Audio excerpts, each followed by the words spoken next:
शुरुआत प्रभाकर आपसे ही कर रही हूं, क्योंकि संभल को लेकर जो सियासत चल रही है, इस बीच कई सवाल उठ रहे हैं। संवैधानिक अधिकारों को लेकर सवाल उठ रहे हैं कि आखिर देश में कितने संभल। और अब ऐसे में इस बीच जो आज याचिका दायर की गई है 1991 प्लेसेस ऑफ वर्शिप एक्ट को लेकर, यह सुनवाई कितनी महत्वपूर्ण हो जाती है?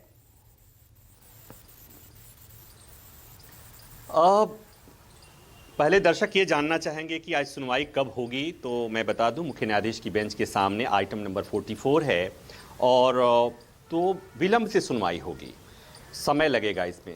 उसके पहले एक मामला और है, मंदिर मस्जिद से जुड़ा हुआ, मथुरा ईदगाह मस्जिद से जुड़ा हुआ मामला है, उस पर भी सुप्रीम कोर्ट में सुनवाई होनी है। उसी बेंच में मुख्य न्यायाधीश जस्टिस संजीव खन्ना की बेंच में ही सुनवाई होनी है।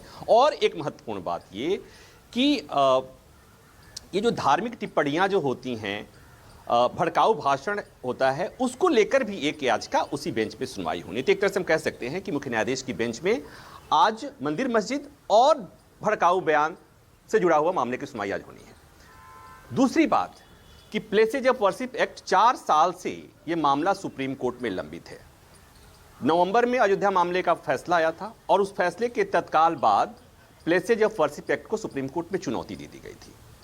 अयोध्या ने जब फैसला लिखा, अयोध्या में 5 जजों की बेंच ने जब फैसला लिखा, तो सुप्रीम कोर्ट ने कहा कि प्लेसेज ऑफ वर्शिप, अयोध्या का जो होना था हो गया, प्लेसेज ऑफ वर्शिप एक्ट इस देश में इस कानून की बहुत ज़रूरत है। भविष्य में कोई इस तरह का मंदिर मस्जिद का विवाद नहीं खड़ा हो, इसके लिए ज़रूरी है कि प्लेसेज ऑफ वर्शिप एक्ट का सम्मान किया जाना चाहिए। और उस याचिका, उसके तत्काल बाद, सुप्रीम कोर्ट के फैसले के बाद तत्काल कई याचिकाएं आई और उसमें यह कहा गया कि प्लेसेज ऑफ वर्शिप एक्ट असंवैधानिक कानून है, गलत कानून है। वो हिंदुओं को उनके पूजा स्थल पर दावे को रोकता है, अदालत में जाने के अधिकार को छीनता है और इस आधार पर प्लेसेज ऑफ वर्शिप एक्ट को चुनौती दी गई। प्लेसेज ऑफ वर्शिप एक्ट को संक्षेप में बस इतना समझा जा सकता है कि ये एक्ट कहता है कि 15 अगस्त 1947 को जिस धार्मिक संरचना, जिस धार्मिक जगह का जो धार्मिक चरित्र होगा, उसमें कोई बदलाव नहीं किया जाएगा।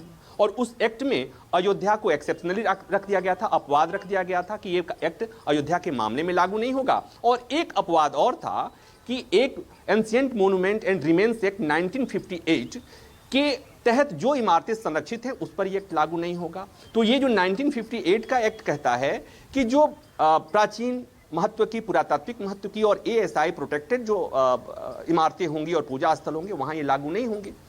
लेकिन उसमें एक बात और कि प्लेसेज 1958 का में भी एक प्रावधान है कि उसमें जो संरक्षित पूजा स्थल हैं उनके चरित्र में बदलाव नहीं किया जाएगा। तो इस मामले में 1991 का प्लेसेज ऑफ वर्शिप एक्ट और ये जो एक्ट है एंशिएंट मोन्यूमेंट एक्ट 1958, वो दोनों करीब करीब एक ही बात कहता है। तो सुप्रीम कोर्ट में जब याचिका आई, उस समय सुप्रीम कोर्ट ने सरकार को नोटिस जारी कर दिया। 4 साल हो गए, 4 साल से अब तक आज सुनवाई होनी है, आज तक सरकार की तरफ से जवाब दाखिल नहीं हुआ। और इसी बीच इन 4 साल में ये 40 मामले करीब करीब आ गए।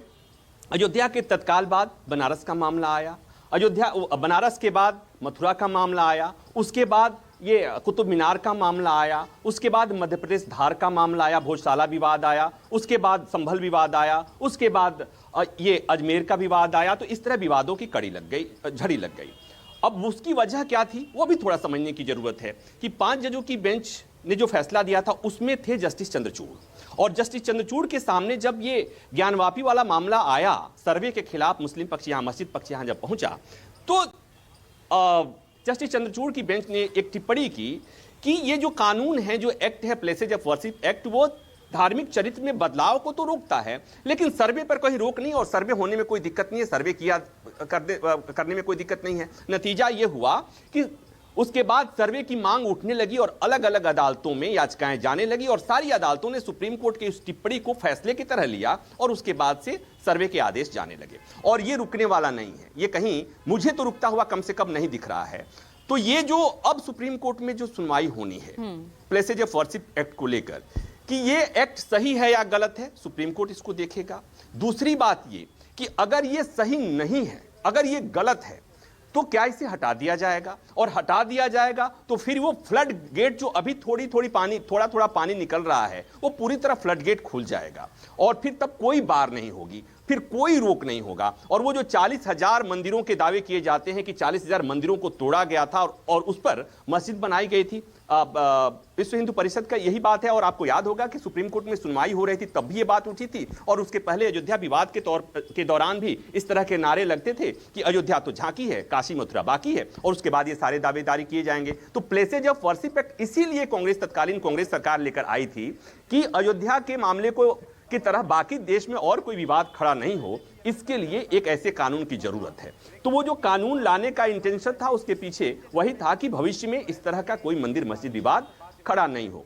तो ये सुप्रीम कोर्ट को देखना है कि प्लेसेज ऑफ वर्शिप एक्ट सही है या गलत, रहना चाहिए या जाना चाहिए, और रहना चाहिए तो क्या प्लेसेज ऑफ वर्शिप एक्ट के होते हुए भी मंदिरों और मस्जिदों का सर्वे किया जा सकता है? सुप्रीम कोर्ट को यह देखना है। तो सुनवाई आज होनी है।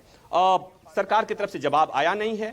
एक और चीज तकनीकी बात कि सरकार की तरफ से जवाब नहीं आया है तो क्या सुनवाई नहीं हो सकती? कई ऐसे मामले हैं जहां पर सरकार की तरफ से जवाब नहीं आता है तो भी अदालतें सुनवाई कर सकती हैं, तो सुनवाई हो सकती है, इस पे कोई दो राय नहीं है। तो सुप्रीम कोर्ट की सुनवाई से तय होगा कि भविष्य में कोई संभल जैसा विवाद खड़ा होगा या नहीं होगा, कोई मथुरा जैसा विवाद खड़ा होगा या नहीं होगा, कोई अजमेर जैसा विवाद खड़ा नहीं होगा या नहीं होगा। तो सुप्रीम कोर्ट पर महती जिम्मेवारी है, बहुत बड़ी जिम्मेवारी है जस्टिस संजीव खन्ना की बेंच के सामने। और सुप्रीम कोर्ट की सुनवाई और सुप्रीम कोर्ट का जो आदेश भविष्य में आने वाला है उससे यह तय होगा कि देश में मंदिर मस्जिद की बातें होती रहेंगी या कुछ काम की बातें भी होंगी, विकास की बातें भी होंगी, शांति सौहार्द की बातें होंगी, बेरोजगारी की बातें होंगी, रोजगार की बातें होंगी।